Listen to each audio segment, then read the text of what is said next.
함께 합독했던 누가복음 23장 32절로 43절의 말씀을 통해서 마음을 열어 진리를 얻으라 하는 제목으로 함께 말씀을 나누고, 여러분 우리말에 밴댕이 수발머리라는 말이 있어요. 또 어떤 사람들은 밴댕이 수발딱지라고 그러는데, 여러분 이 말의 유래가 어디서 난 줄 아세요? 한 어부가 밴댕이라는 생선을 잡았는데, 이 밴댕이라는 생선은 내장이 별로 없대요. 그런데 내장도 없는 이 생선이 성질이 얼마나 지랄 같은지 잡으면 나와서 즉시 죽는데, 그래서 밴댕이 수발딱지 이렇게 불렀다는 거예요. 저설 따라 삼천리 같은 이야기를 왜 제가 또 합니까? 예? 우리가 그런 사람으로 살아갈 때가 너무 많다는 거예요. 덩치는 큰데 이 밴댕이 수발딱지처럼 속이 차지 않고, 예? 승질은 급하고, 그래서 늘 말썽을 일으키고 어려움을 겪게 하는 사람들이 많은데, 오늘 우리는 마음을 활짝 열어서 큰 마음으로 이렇게 살아갈 때 하나님은 우리의 그 넓은 마음에 우리가 원하고 바라는 기도 제목들을, 또 우리가 원하는 모든 것들을 채우게 될 줄 믿습니다. 그 옛날 영국 식민지였던 인도의 출신이었던 마하트 간디라는 사람이 영국에 가서 유학을 할 때에 이런 일이 있었다고 합니다. 영국의 런던 대학 교수였던 그 피터슨이라는 교수가 이 간디에게 너무나도 불친절한 거예요.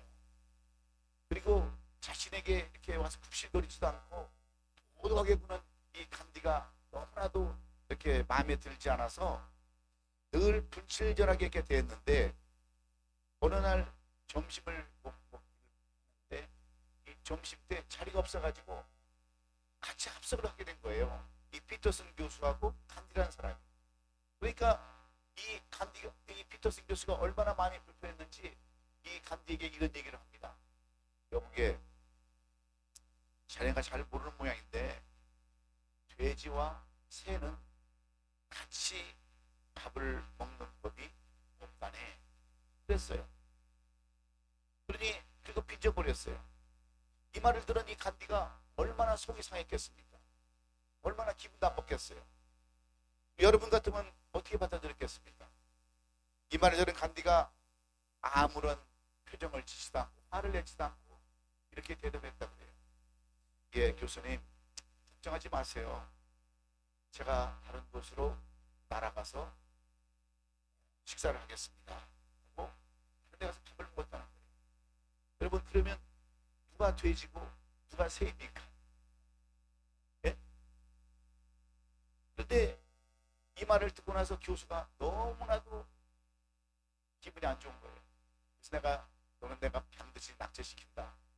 그래가지고 시험을 봤는데 이 간디가 거의 100점 만점을 맞은 거예요. 그래도 100점 만점을 줄 수가 없어서 거기다가 채점을 하나도 하지 않고 거기다가 이렇게 써서 보냈어요. 멍청이 써서 보냈어요. 그러니까 이 간디가 교수님을 찾아가서 얘기를 한 겁니다. 교수님, 제가 답안지를 받았는데 점수는 없고 거기에 교수님 사인만 있더군요. 교수님이 뭐예요? 멍청이라는 거야, 교수님. 그래가지고 더 이상 이 피터슨 교수가 이 간디를 괴롭히지 않았다고 하는 이 이야기도 전설 따라 삼천리 같은 그러한 이야기인데, 왜 제가 이런 이야기를 오늘 또 하겠습니까? 마음을 넓게 갖고, 아무리 화가 나는 일이 있고 아무리 어려운 일이 있어도 마음을 넓게 갖는 사람들이 결국 승리한다는 거예요. 그래서 결국 이 간디는 인도의 수상까지 되지 않았습니까? 오늘 이런 교훈들이 여러분 외국에만 있는 게 아니에요. 다른 나라만 있는 게 아니에요. 우리나라 대한민국에도 저 전라도 지방에서 모승으로 살 사람이 있어요. 아버지도 모승으로 살았고 자식도 배우지 못해서 모승으로 살았던 그런 사람들이 있었습니다. 그러나 그 소녀는 가난을 물려준 그 부모를 향해 마음을 문을 열었어요. 얼마나 배우지 못하고 얼마나 가난을 물려받았으면 남의 집 고생으로 남의 집 모습으로 지금까지 살아야 하셨을까. 나는 반드시 성공해서 내가 부모에게 효도하고 그 모습 사는 우리 부모님을 건져줘야 되겠다고 하는 그런 마음으로 고등학교도 졸업하지 않은 채 중학교 몇번 서울 올라가서 신문팔이하고 구두 닦기 하면서 야간에 학교를 다니고 어떻게 하면 우리나라의 농업에 뭔 힘을 줄 수 있을까 해서 건국대를 들어갔습니다. 그리고 덴마크 국왕에게 편지를 썼어요. 무조건 나는 이런 사람인데 이렇게 거기 가서 공부를 하고 싶다 해가지고 덴마크 국왕에다 편지를 썼는데 비서가 그것을 보고 덴마크로 유학을 와가지고 이스라엘에서 공부를 하고 우리나라의 건국대 부총장을 지냈던 유태영 박사의 이야기가 또 전해져 내려오지 않습니까? 여러분, 어떤 사람은 자기 부모를 늘 원망하면서 나는 저런 부모 밑에서 절대로 태어나지 않겠다라고 원망하면서 마음을 닫는 밴댕이 뭐죠? 소갈머리 같은 사람이 있는가 하면 마음을 활짝 열어서 부모를 섬긴 그런 사람들이 하나님의 쓰임을 감당한 사실을 오늘 우리에게 말씀해 주고 있습니다. 여러분, 그 마음을 여는 것과 마음을 열지 않는 그 결과는 하늘과 땅 차이입니다. 마음을 닫은 사람은 불행했고 마음을 열었던 사람은 행복했습니다. 그러고 보면 행복과 불행의 차이는 마음을 열고 사느냐 마음을 닫고 사느냐에 있는 것을 우리는 알아야 합니다. 그럼에도 불구하고 많은 사람들이 안타깝게도 이 마음을 여는 것을 당연하고 좋은 줄 알면서도 마음을 열지 않습니다. 그래서 외로움과 분노와 슬픔과 상처 속에서 살아가요. 내 눈에 흙이 들어가기 전까지는 내가 상종을 하지 않겠다라고 아주 이를 팍팍 갈면서 눈에 막 불에 심지를 키면서 레이저를 쓰면서 그렇게 살아가는 사람들이 얼마나 많습니까? 제가 아는 어떤 한국에 있는 어떤 형제들은요, 부모가 물려준 그 재산, 그 막대한 재산, 그 재산을 조금이라도 더 가져보려고 싸워가지고 형제끼리 왼수가 되고 상종도 안 하고 그러는 거예요. 저는 우리 식구들한테는 얘기 안 했지만 우리도 어머님이 돌아가시면서 조그마한 상자를 하나 남겨놓고 돌아가셨는데 지금 상속 중이에요. 근데 제가 그랬어요. 만약에 이 재산 가지고 우리 형제들이 싸우고 그러면 내가 그냥 집을 확 불살려 버린다고 내가 그랬어요. 그러니까 싸우겠어요? 안 싸우겠어요? 마음을 열어야 돼, 열어야 돼. 네? 그거 몇 푼 가지고 어차피 가지고 갈 것도 아닌데 그걸 가지고 막 싸우고 형제들끼리 왼수가 되고 등지고 여러분 그것뿐입니까? 별 문제 가지고 어떤 청춘 남녀는 심하게 다투는 애예요. 6개월 동안 연락을 안 하다가 그냥 깨졌대. 네? 마음을 안 여니까. 이런 일이 꼭 청춘 남녀에게만 있습니까? 어느 교회는요, 어느 성도는 하나님이 자기 기도를 들어주지 않는다고 신앙을 버려버리는 거예요. 네? 하나님 어디 계시냐고. 하나님 있으면 나와보라고. 왜? 마음을 닫으니까 하나님도 보이지 않는 겁니다.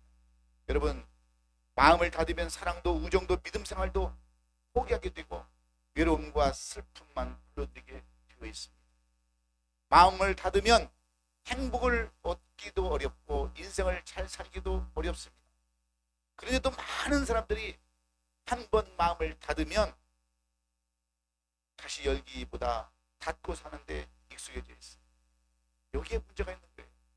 그렇다면 여러분은 지금까지 살면서 내가 마음을 닫고 살지는 않았는지 한번 생각해 보시고, 내가 이 많은 문제로 인해서 옆에 있는 친구와 아니면 이웃과 아니면 가족과 아니면 성도와 마음의 문을 닫고 있는지 아닌지 여러분 한번 살펴보라는 거예요.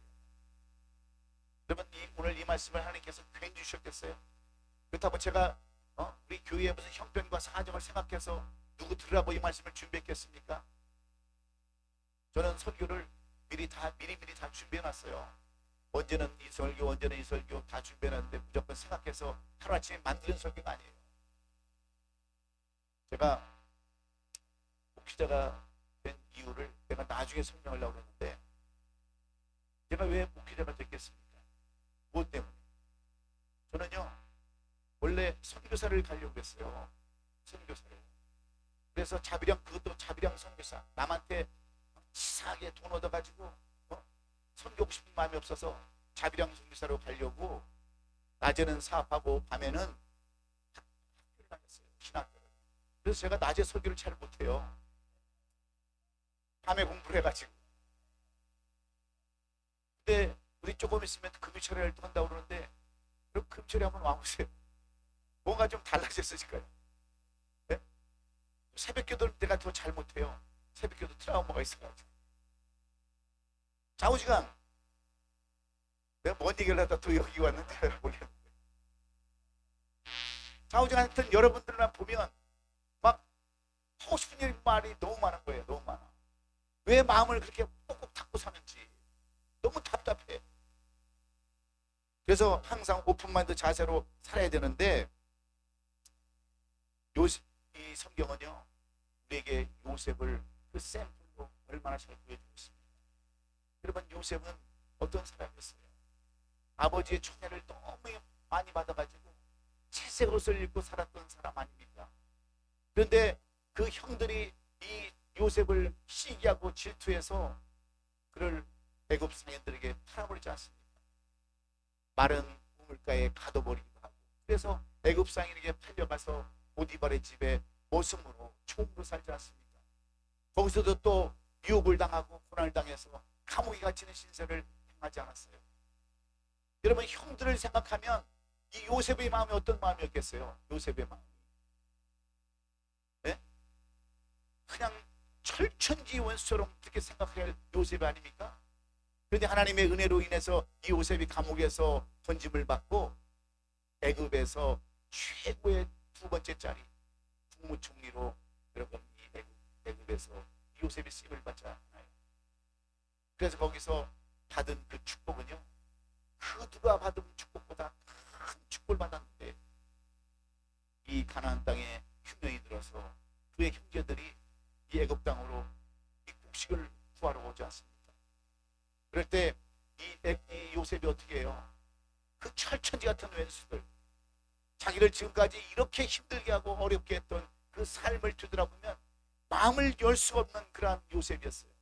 그럼에도 불구하고 이 요셉은 형들을 보자마자 자기 방에 들어가서 통곡하고 나와요. 그러면서 형들에게 뭐라고 말씀합니까?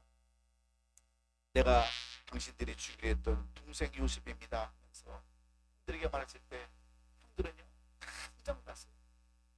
이제 우리는 다 죽었구나. 우리가 한 일이 있는데, 죄가 있는데 저 동생이 우리를 그냥 놔둘까? 그렇지만 요셉은요, 형들을 다 도망갔습니다. 그때부터 이 요셉의 가정이 행복한 가정으로 변하잖아요.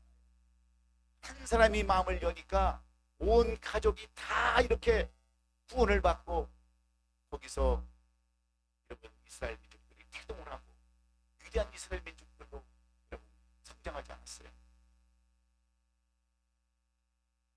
그래서 저는 온 가족이, 온 교회가 이렇게 평화로움으로 느낄 수 있는 것은 한 사람의 마음을 여는 것인 것을 여러분 기억하시고, 사람을 향하여 다친 마음이 있다면 요셉처럼 기쁜 마음을 여시고 먼저 다가서기를 주의 이름으로 축원합니다. 근데 오늘 이 본문 말씀도 똑같은 말씀이에요. 오늘 본문에 보면 주님을 향하여 마음을 닫고 살았던 한 강도가 주님께 마음을 여는 장면이 오늘 이 본문에 나와 있습니다. 예수님이 십자가에 못 박혔을 때 좌우 십자가에 달렸던 두 강도도 주님과 함께 숨이 끊어져야 할, 죽어야 할 운명이 있었어요. 그때 한 강도가 주님을 향해서 비방하면서 뭐라고 얘기합니까? 39절에 뭐라고 얘기를 해요? 내가 그리스도가 아니냐? 너와 우리를 구원하라 하면서 비방을 하는 거예요. 비난을 하는 거예요. 예수님이 구세주 되실 줄을 인정하는 것이 아니라 빈정거리는 거예요. 예수 그리스도를 조롱하며 무시하는 겁니다. 자기 목숨이 이제 얼마 남지 않은데도 불구하고 하나님의 아들이시요 구세주이신 예수를 무시하고 유면하는 이 모습, 죽음 앞에서도 아직까지 마음을 열지 않고 있는 이 한편의 강도의 모습이 우리의 모습은 아니지. 왜 그렇습니까? 사람이 진실해져야 마음을 열 수가 있는데 진실하지 않으면요 마음을 열 수가 없어요. 근데 아직까지 진실하지 못합니다. 정직하지 못해요. 아직도 눈이 어둡고 마음이 닫혀 있어서 참 구원자를 알아보지 못하는 겁니다. 옛 우리말에 이런 말이 있어요. 사람이 물에 빠지면 뭐라도 잡는다고요? 지푸라기도 잡는다고 그러잖아요. 사람이 죽을 때가 되면 뭐라도 붙잡는 심정인데 이 행악한 강도는요 그런 마음도 없습니다. 생명이 급박한 상황에서 진실하게 반응하며 마음을 열어야 하는데도 이 강도는 죽어가면서 마음문을 지금 닫고 있는 겁니다. 여기에 안타까움이 있는 거예요. 그러나 다른 한 강도는 주님을 비방하는 강도를 오히려 꾸짖지 않습니까? 40절로 41절에 보니까 뭐라고 꾸짖는지 아세요? 하나님은 그 사람을 꾸짖어 이르되 하나는 그 사람을 꾸짖어 이르되 내가 동일한 정죄를 받고서도 하나님을 투표하지 아니하느냐. 우리는 우리가 행한 일에 상당히 보응을 받은 것이니 이에 당연한 거니와 이 사람이 행한 것은 옳지 않은 것이 없느니라. 이렇게 그 상대방 강도를 향해서 꾸짖는 한 강도를 우리에게 보여주고 있습니다. 무슨 뜻이냐면 자기가 지금까지 살아왔음을 잘못 살아왔음을 인정하는 거예요. 실수 없는 큰 죄를 짓고 살았으며 그 대가를 받고 있다고 하는 것을 지금 고백하고 있는 거예요. 자신의 허물을 인정한다는 것은 진실하게 반응을 하는 것입니다. 여기에 큰 축복인 거예요. 우리가 이것을 알아야 돼요. 이 사람은 거짓되고 악하게 살았지만 생전 처음으로 진실하게 살려고 노력하는 모습을 지금 우리에게도 보여주고 있는 것입니다. 언제 이런 모습이 주어드느냐 하면 아쉽게도 죽음이 임박해서 이것을 알았다는 거죠. 사람은 죽음의 공포가 느껴질 때 가장 진실해진다고 합니다. 그래서 그는 죽음이 문턱에 이르자마자 두려웠고 자신이 살아온 것으로 봐서는 구원받을 자신도 없기 때문에 예수님에게 이렇게 부탁하는 거예요. 당신의 나라에 갈 때 나를 구원하소서라고 이렇게 고백하는 거예요. 여러분, 우리는 천년만년 살 것처럼 이렇게 생각해야 돼요. 나는 우리 군사님들 보면 그래도 제가 목회할 때 같이 좀 이렇게 가면 좋은데 난 어지럽다고 그러시고 다리가 안 떨어진다고 그러고 그러니 제 걱정은 기도하는 제목이 뭐겠어요? 새벽마다 나와서 우리 권사님들 세임 주세요. 우리 권사님들 안 아프게 해주세요. 우리 장로님들 안 아프게 해주세요. 그 기도가 제 기도 제목이에요. 그런데 그래도 우리 권사님들은 제가 볼 때 다 구원의 확신들이 있어서 감사해요. 제가 다른 교인들은요 죽어봐야 알지 내가 천국이 있는지 없는지 어떻게 알아. 다 그래요. 근데 우리 교인들만 안 그래요. 네? 마음을 좀 크게 해요. 이럴 때는 아파도 나 교회 가서 죽을래 하고 아파도 그렇게 오잖아요. 네? 아파도 힘들어도 오시잖아. 이런 분들을 하나님이 안 부르시고 누구를 부르시겠어요? 누구에게 구원을 주시겠어요? 예? 그런데 이 강도가 마지막 죽음의 문턱에서 예수여 당신의 나라에 임하실 때 나를 기억해 달라고 이렇게 간절하게 간구할 때 주님은 내가 진실로 진실로 내게 이르노니 오늘 나와 함께 낙원에 있으려는 이 구원의 축복을 하게 해준 줄로 믿습니다. 사망에서 생기로 생명으로 옮기는 축복의 순간이에요. 그렇다면 오늘 우리가 이 본문의 말씀이 우리에게 주시는 교훈, 마음을 열어 진리로 얻는 비결은 과연 무엇이 있을까? 이것이 중요한 거예요. 여러분, 우리가 마음을 열지 못하면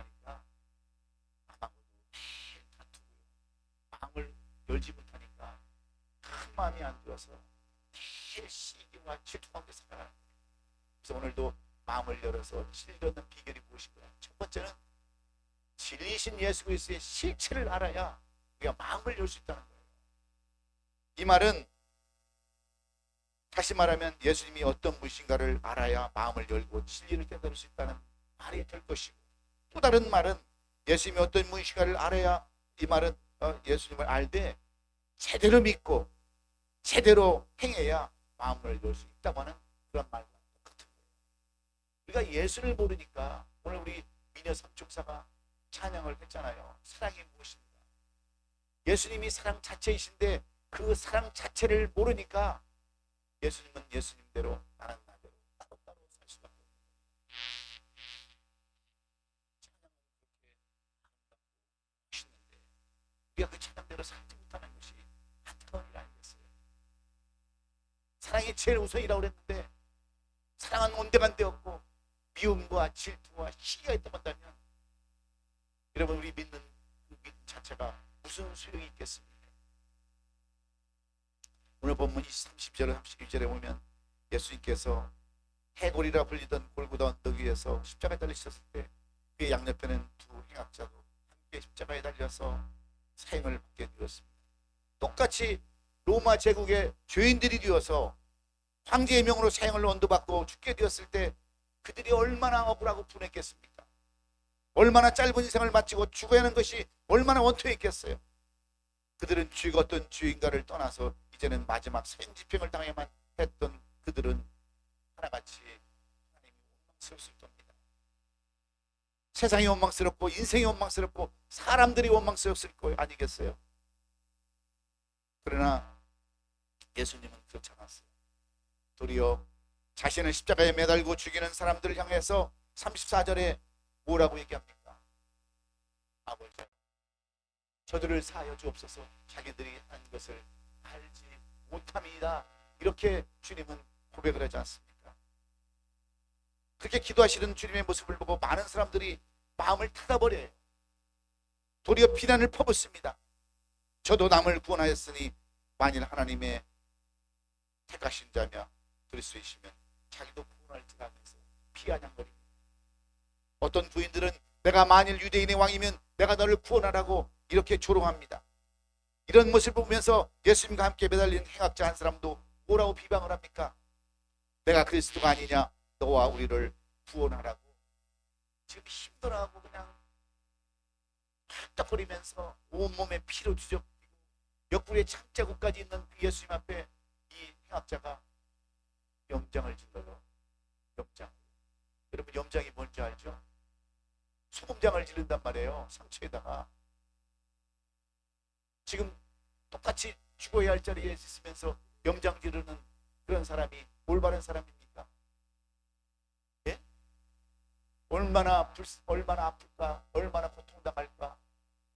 그런 것들을 알아야 되는데 염장을 지르는 이 한 행악자를 우리가 한번 생각해 보지 않겠습니까? 우리는 어떤 사람이에요? 여러분들은 그런 사람 아닙니까?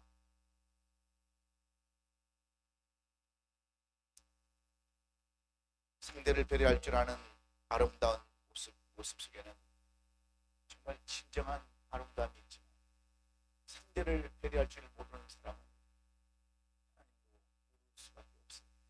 그래서 우리가 오늘 마음을 열어야 되는 거예요. 사업하는 두 사람이 있었어요. 경영대가 있었는데 어쩔 수 없이 계약을 하게 되어서 이제 식당에 가게 되었습니다. 고급 식당에 가게 되었는데 바닥까지 납수를 먹게 됐어요. 그러니까 웨이트레스가 무슨 물을 하나 갖다 주는 거예요. 레몬 기운 물을 갖다 주는 거예요. 그래서 우리는 핑거물이라고 해요. 네? 핑거물이라고 해요. 손 씻는 그런 물을 갖다 주는 거예요. 핑거물에 있는 물을 갖다 주는 거예요. 근데 상대방 그 사업자가 무식해가지고 그 물을 마셔버렸어요. 근데 그 상대방이 보니까 참 안타까운 거예요. 아니, 속으로 아니, 왜 좋은 물을 먹지? 그런데 이 사업자가요, 자기도 그 물을 마셔버립니다. 근데 그 모습을 보고 있던 그 상대편 먼저 물을 마신 그 비서가 차를 타고 가면서 이런 얘기를 하는 거예요. 아니 회장님, 아니 그걸 보셨어요? 핑거물에 있는 물을 왜 마셔버렸어요?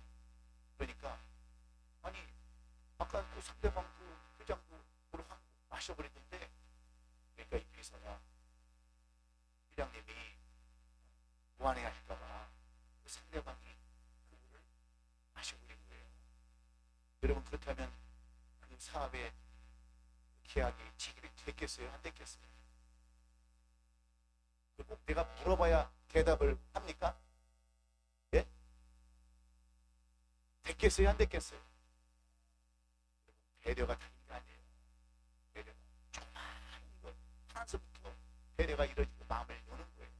그러면 왼수도 그 마음을 열어서 그러면 사인을 하게 되고 계약을 성사시키는 줄로 믿습니다.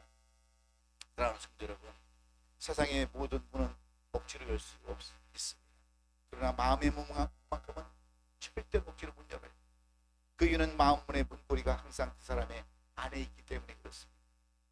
고로 안에서 문을 열기 전에는 상대방의 마음에 들어가기란 절대로 불가능하기에 상대를 배려하는 데에 그 열수가 있음을, 상대를 이해하며 공감대를 형성하면 마음의 문은 자동적으로 열리게 되기 때문입니다. 아무리 산성 위에 쇠빗장을 같이 굳게 닫힌 문이라 할지라도 나를 배려하고 이해하고 공감해주는 자 앞에서는요, 그 빗장이 풀리게 되겠다고 하는 거예요. 아멘 안 하시는 분들은 집에 가서라도 하세요.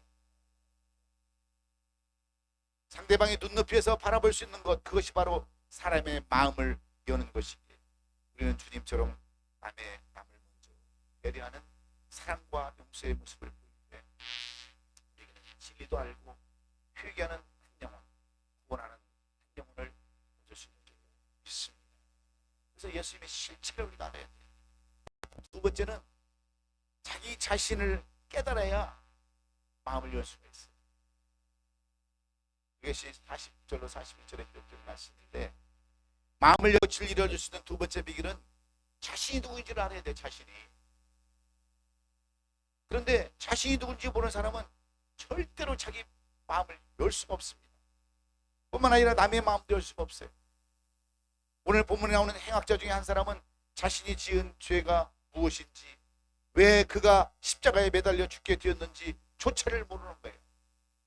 그러나 십자가에 매달려 악을 쓰고 있는 그 모습을 그래서 볼 수가 있지 않습니까? 똑같이 죽을 자리에 졌다면 묵묵히 받아들여오고 필기하는 데에도 불구하고 그런 모습이 전혀 없습니다. 그냥 억울하다고 소리 지르는 거예요. 남 탓을 하면서 소리 지르는 거예요. 그런데 한 행악자는 어떻습니까? 한 강도는 자기 자신을 아는 거예요. 내가 왜 십자가에 지금 달리게 되었는지, 무엇 때문에 십자가에 달렸는지 이것을 너무나도 잘 알기 때문에 마지막에 회개하고 돌이켜서 구원에 이르지 않습니까? 근데 우리는 어때요? 다 자기 편견에 빠지고 이유되고 핑계대고 합리화시켜서 자기는 그냥 다 자기는 잘못은 아무것도 다 남 탓이야. 나는 좋은 사람이고 나는 의로운 사람이고 나는 모든 것이 다 좋은데 다 남이 잘못해서 내가 이렇게 됐다고 하는 거예요. 예? 그러니까 문제가 해결이 되지도 않냐고 남이 마음의 문을 열 수가 없는 거예요. 이게 얼마나 이기적입니까? 예? 그래서 41절의 말씀에 보면 우리는 우리가 행한 일에 상당한 공헌을 받는 것이니 이에 당연하거니와 이 사람이 행한 것은 옳지 않은 것이 없느니.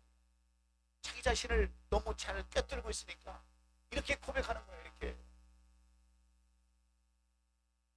강도는 자기 자신이 어떤 죄를 짓고 십자가에 매달린지를 잘 알고, 어떤 강도는 알지 못해서 원망하고 불평하고 이렇게 살아가는 거예요.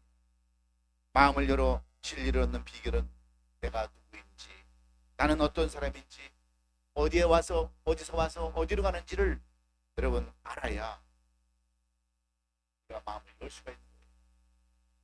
여러분은 어디서 와서 어디로 갑니까? 예? 어디로 와서 어디로 가요? 이 말은 겸손해야 된다는 거예요. 겸손해지지 않으면 결국 회개하지도 않을 뿐더러 자신을 발견할 수도 없기 때문에. 그러므로 오늘 본문에 등장하는 두 강도의 차이점은 두 가지가 있습니다. 하나는 자신이 누구인지를 알고 모르는 차이며, 자신의 죄를 회개하는 것과 회개하지 못한 차이의 있음을 우리가 알아야 됩니다. 그래서 역대하 7장 14절에 보면 내 이름으로 일컫는 내 백성이 그들의 약한 길에서 떠나 스스로 낮추고 기도하여 내 얼굴을 찾으면 내가 하늘에서 듣고 그들의 죄를 사하고 그들의 땅을 고칠지라, 이렇게 약속하는 줄로 믿습니다. 사랑하는 성도 여러분, 우리가 잠시 왔다가는 인생이라고 우제밖에 구별하지 않습니다. 인생이 70이었던 거라면 80이라도 그 인생은 수고와 슬픔뿐이라고 말씀하지 않았어요. 우리가 앞으로 살면 얼마나 더 살겠습니까? 몇천 년 삽니까? 몇백 년 살아요? 그런데 아직도 내가 어떤 사람인지, 내가 지금 어디로 가는지도 모르고 사는 사람이 얼마나 많아요. 네? 여러분, 우리가 죽으면 두 길밖에 없어요. 천국 아니면 지옥, 두 길밖에 없어요. 그런데 자기 자신이 어디로 가는지도 모르고 사는 사람들이 우리 주위에 얼마나 많냔 말이에요. 지금도 주일인데 예배 안 드리고 별짓 다 하고 다니잖아요. 네. 그 영혼이 죽으면 어디 가겠습니까? 안 믿고 죽으면 가는 길 뻔하잖아요. 내가 조금 이따 간증하겠지만, 우리가 내 자신을 정확히 알 때 회개도 할 수 있고 격려해 줄 수도 있고 맞아줄 수 있는 줄을 믿어요. 오늘 나는 어떤 사람인가를 깊이 묵상하시면서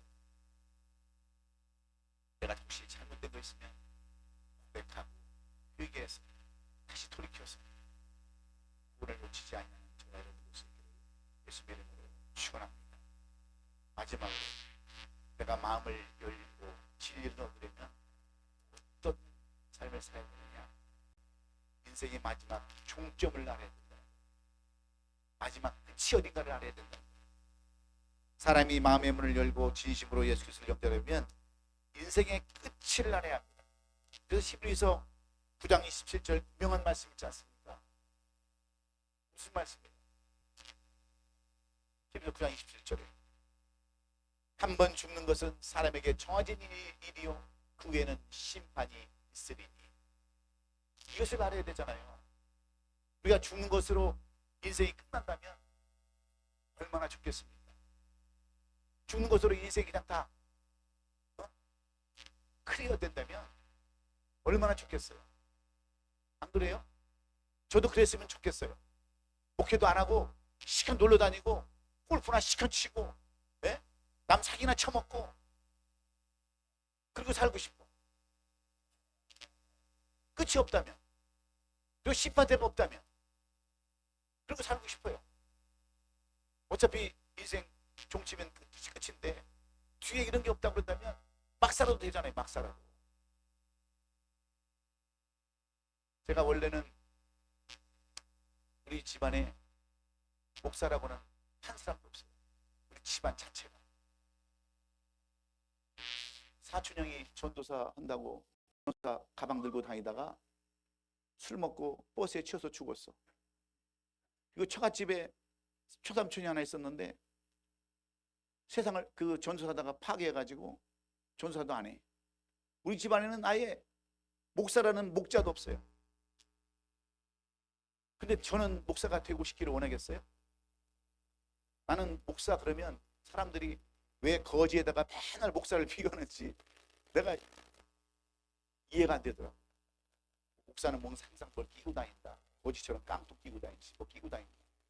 맨날 여럿이 뭐 같이 돌아다닌다. 뭐 하여튼 목사에 대한 좋은 얘기가 하나도 없어. 그리고 우리 친구들 보면 도시락도 못 싸워가지고 맨날 수도가에서 찬물 먹고 병아리처럼 하늘만 쳐다보이는 거 보면서 아, 목사가 되면 저렇게 거지가 되는구나 생각을 해가지고 나는 목사 될 생각도 안 했어요. 목사 될 생각도. 그런데 내가 얼마나 교만하고 얼마나 마음이 강팍한지, 밴댕이 소갈딱지 그런 삶을 살아가기 때문에 하나님이 저를 미국에 유학을 보내갔고요. 저 텍사스에서 제가 공대를 다니는데 여름방학 때 집을 가야 되는데 나는 아버지하고 갈등이 좀 있어갖고 돈도 안 보내주지. 그래서 그 24시간 하는 그 편의점에 가서 아르바이트를 했어요. 근데 그 사장이 미스터리 너는 영어도 좀 하고 그러니까 너 앞으로 캐시어지 말고 나 따라다니면서 내 가방 못 지에. 그래가지고 그 사람이 뭐 돈을 잘 버니까 그 뭐 하루에 버는 돈이 5천 불씩 가게가 3개인데 그래가지고 외화수를 크게 짓는데 저보고 사다리 타고 올라가서 그걸 감독을 하는 거예요. 그래가지고 사다리 타고 올라가서 담배 한 대 피우고 내려오다가 어지러워가지고 떨어져서 갈비가 다 부러지고요. 예? 제가 유체이탈이라는 것을 때 경험했어요. 유체이탈. 딱 떨어져서 그냥 심장이 마비됐는데 그 사람이 육군 대위 출신이거든요. 막 심장 심폐소생해가지고 그 순간에 제가요 영과 혼이 분리된다는 것을 처음 알았어요. 사람이 죽으면 우리가 어렸을 적에 누가 죽으면 뭐 빨간 불이 나갔다 혼이 나갔다 그래가지고 지붕에다가 뭐 하얀 옷도 던지고 그런 걸 내가 봤는데 내가 막상 떨어져 가지고 영이 분리된 것을 보면서요 내가 그때 깨달았다니까요.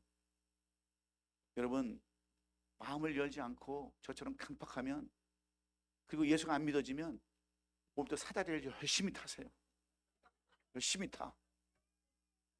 그러면 깨달음이 와요. 그래서 제가 거기서 그때 깨달은 거예요. 아, 죽으면 다른 세상이 있구나. 죽으면 다른 세계가 있구나. 제가 그거 하나 믿고 내가 교회 다녔어요. 그러다가 오늘까지 이제 붙잡혀가지고 오늘날 이게 말씀을 전하는 종이 됐다니까요. 끝을 알아야 돼. 끝을. 우리의 끝이 어디 있는가를 알고 우리가 죽은 이후에 뭐가 있는가를 알 때 비로소 그래서 제가 항상 기도하는 제목이 뭔지 아십니까? 하나님, 제가 다른 것은 다 잃어버려도 이 구원은 절대로 놓치지 않게 해주세요. 그리고 하나님의 영광은 가리지 않게 해주세요. 내가 비록 이렇게 때로는 정말 여러분한테 고백 못할 죄도 짓고 살고 여러분에게 말씀 못 드릴 악한 죄도 짓고 수많은 죄를 짓고 살아가고 있지만 그래도 하나님 이 구원의 열차에서 배제되지 않는 그런 삶을 살지 않게 해주세요. 하나님의 영광 가리지 않는 그런 삶 살게 해달라고 내가 늘 기도하는 것은 이후의 세계가 반드시 있기 때문임을 여러분 기억하시기 바랍니다. 여러분들은 어떻게 마음을 열기를 원하십니까? 예? 그냥 끝까지 마음 닫고 밴댕이 소갈머리처럼 그렇게 살아가기를 원하세요?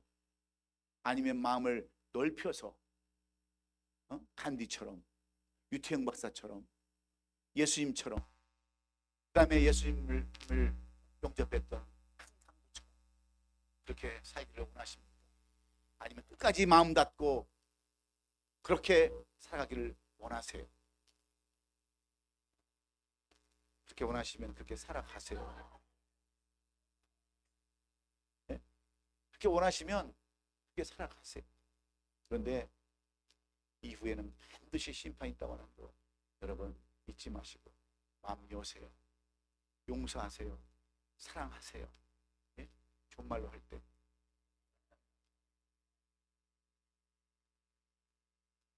죄인된 우리를 향해 하나님이 먼저 마음을 여셨다고 하는 것은 얼마나 은혜가 되는 말씀입니까? 얼마나 축복된 말씀이에요. 죄인된 우리를 향해 예수님이 자기 생명을 죽이시면서까지 마음을 여셨다고 하는 것은 너무나도 감사한 일이 아닐 수 없습니다. 우리 하나님과 주님이 우리를 향해 먼저 마음을 여셨으니 이제는 우리 차례예요. 그렇지 않습니까? 우리가 마음을 열어야 할 때입니다. 왜 그렇습니까? 죄인을 구원하시려고 마음을 열고 다가오신 주님께 한 강도도 마침내 마음을 열고 주님을 초청했기 때문에 그렇습니다. 초청의 결과는 구원이었어요. 영원한 나라에서 영원히 죽지 않고 영원히 행복을 누리며 살 수 있었던 그 비결, 오늘 그 비결을 여러분 아시고 혹시 나에게 잘못한 사람들이 있으면 또 미운 사람이 있으면 마음을 여세요. 용서하시고 사랑하시고 포옹하시고 겸손히 낮아져서 우리 주님 닮아가는 저와 여러분 될 수 있기를 예수 그리스도의 이름으로 축원합니다.